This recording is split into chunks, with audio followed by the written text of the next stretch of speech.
ओम शांति। ब्राह्मण आत्मा के स्वमान। आज बाप दादा अपने सर्वश्रेष्ठ बच्चों को देख रहे हैं।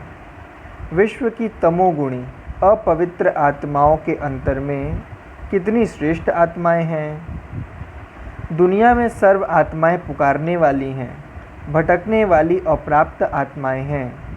कितनी भी विनाशी सर्व प्राप्तियां हों, फिर भी कोई न कोई अप्राप्ति जरूर होगी। आप ब्राह्मण बच्चों को, सर्व प्राप्तियों के दाता के बच्चों को अप्राप्त कोई वस्तु नहीं, सदा प्राप्ति स्वरूप हो। अल्पकाल के सुख के साधन, अल्पकाल के वैभव, अल्पकाल का राज्य अधिकार न होते हुए भी बिन कौड़ी बादशाह हो, बेफिक्र बादशाह हो।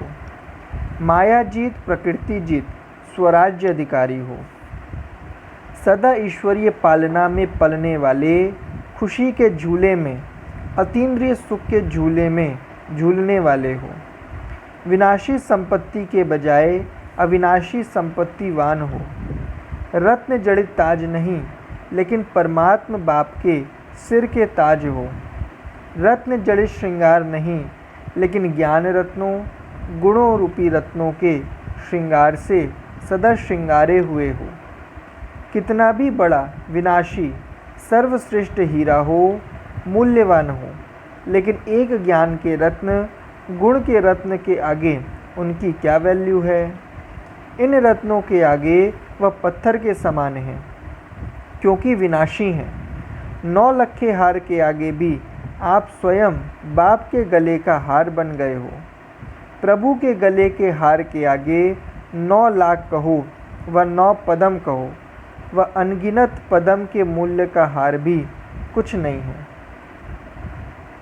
36 प्रकार का भोजन भी इस ब्रह्मा भोजन के आगे कुछ नहीं है, क्योंकि डायरेक्ट बाप दादा को भोग लगाकर इस भोजन को परमात्मा प्रसाद बना देते हो। प्रसाद की वैल्यू आज अंतिम जन्म में भी भक्त आत्माओं के पास कितनी है। आप साधारण भोजन नहीं खाते, प्रभु प्रसाद खा रहे हो, जो एक एक दाना पद्मों से भी श्रेष्ठ है। ऐसी सर्वश्रेष्ठ आत्माएं हो, ऐसा रूहानी श्रेष्ठ नशा रहता है। चलते चलते अपनी श्रेष्ठता को भूल तो नहीं जाते हो, अपने को साधारण तो नहीं समझते हो। सिर्फ सुनने वाले या सुनाने वाले तो नहीं, स्वमान वाले बने हो। सुनने सुनाने वाले तो अनेकानेक हैं, स्वमान वाले कोटों में कोई हैं। आप कौन हो? अनेकों में हो व कोटों में कोई वालों में हो। प्राप्ति के समय पर अलबेला बनना, उन्हों को बाप दादा कौन सी समझ वाले बच्चे कहें। पाए हुए भाग्य को, मिले हुए भाग्य को अनुभव नहीं किया, अर्थात अभी महान भाग्यवान नहीं बने, तो कब बनेंगे। श्रेष्ठ प्राप्ति के संगम युग पर हर कदम यह स्लोगन याद रखो कि अभी नहीं तो कभी नहीं। समझा? ब्राह्मण अर्थात श्रेष्ठ स्वमान के सिंहासन पर आरूढ़। सभी इस समय अपने श्रेष्ठ स्वमान के सिंहासन पर स्थित हो। श्रेष्ठ स्वमान का रूप जानते हो। इस समय विश्व रचयिता की डायरेक्ट रचना, पहली रचना, सर्वश्रेष्ठ रचना और रचयिता के बालक सो मालिक, जो बाप दादा के नूरे रत्न हो, दिल तख्त नशीन हो, मस्तक की मणियाँ हो, और बाप दादा के कर्तव्य में मददगार हो, और विश्व कल्याणकारी, विश्व के आधार मूर्त, विश्व के आगे श्रेष्ठ उदाहरण रूप में हो। क्या ऐसे सच्चे स्वमान स्मृति में रहते हैं?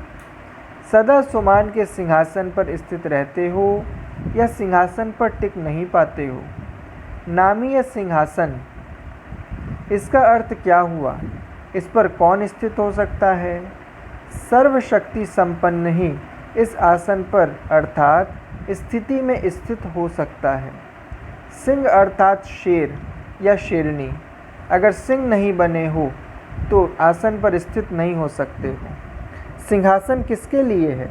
जो सर्वशक्तिमान की पहली रचना है। पहली रचना में रचयिता के समान सर्व शक्तियाँ स्वरूप में दिखाई देती हैं। ब्राह्मण अर्थात ऊंचे ते ऊंचे बाप के साथ ऊंचे पाटधारी। स्मृति ही ब्राह्मण जीवन में फाउंडेशन है। स्मृति का सदा अटेंशन, स्मृति सदा समर्थ रहे तो सदा विजयी हैं। जैसे शरीर के लिए श्वास फाउंडेशन है, ऐसे ब्राह्मण जीवन के लिए स्मृति फाउंडेशन है। सदा स्मृति रहे, यह ब्राह्मण जन्म विशेष जन्म है, साधारण नहीं। ऊंचे ते ऊंचे बाप के साथ ऊंचे पाटधारी हैं, तो ऊंचे पाटधारी का हर संकल्प, हर बोल विशेष, साधारण नहीं हो सकता। ब्राह्मण अर्थात सबसे पहली श्रेष्ठ रचना।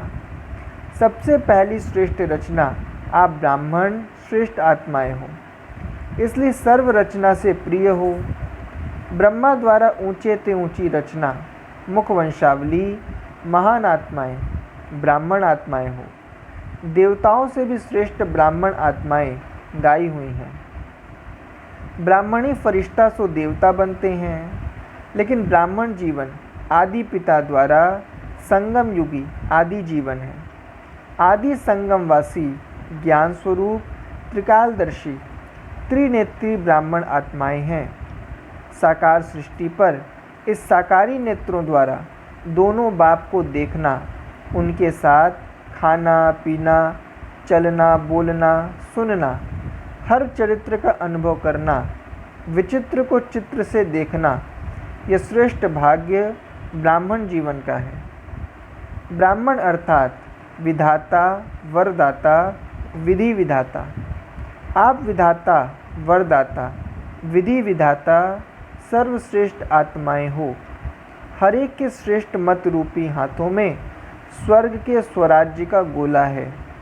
यही माखन है, राज्य भाग्य का माखन है। हर एक के सिर पर पवित्रता की महानता का लाइट का क्राउन है। दिल तख्त नशीन हो, स्वराज्य के तिलकधारी हो, तो समझा मैं कौन की पहेली हल करने आए हो ना।